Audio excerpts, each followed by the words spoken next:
video! Me tehdään cake pop shape. Mä syön ne kahden. Ne meidän leivonnasta tulee näyttää tältä. Tässä on nämä ainekset ja sitten sen tulee vielä jotain. Okei, no niin tähän eka nyt laitetaan 2 munaa. No niin, värin content.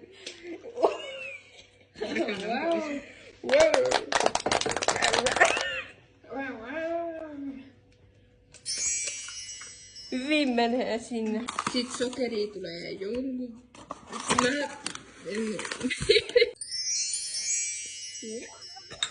Seuraava steppi on vahdata toi juttu vaahdoksi.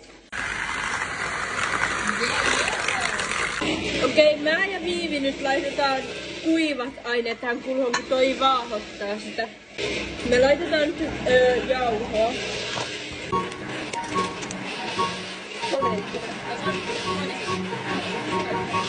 Jauhoa.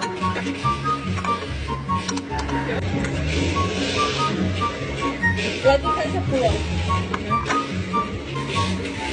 Meidän pitää kuljettaa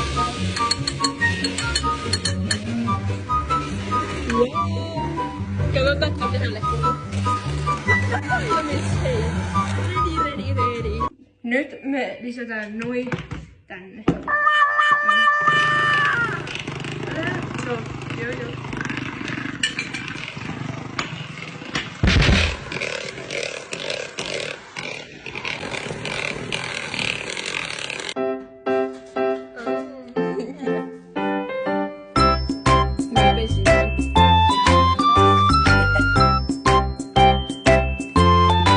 Tossa niinku ei se oo se väärä määrä, mutta melkein on se määrä.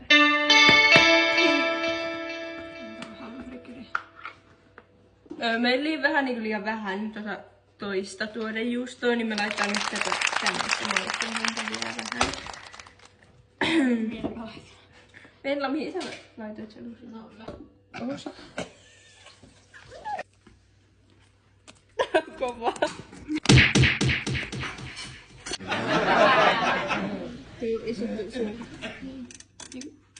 Tää pitää siis nyt laittaa niinku 5 minuutiksi uuniin, että tää niinku kovettuu. Siis toi tuorejuustos vasta niinku nyt, kun toi tulee uunista tänne laittaa, me laitettiin se jo. Toi ei ollut vielä tarpeeksi hyvää, niin me laittaa se vielä takas vähän. Tsekataan tilanne toisen kerran. Hei, nyt se on kyllä liikaa ehkä, koska ei oo. Siis tää on oikeesti tällaista hyvää. Sitä niinku for real. Me vaan syödään tätä. Nyt me tehdään näistä niitä palloja.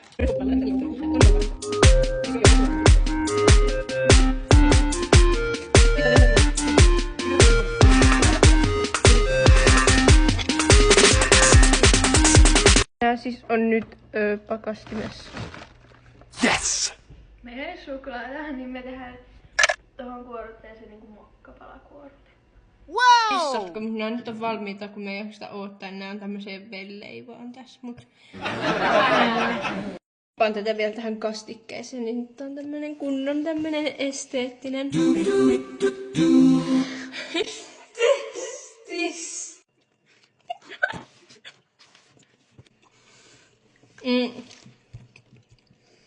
Tässä ei oikein maistaa niinku jotain ikinä, mut siis kun mauttamia.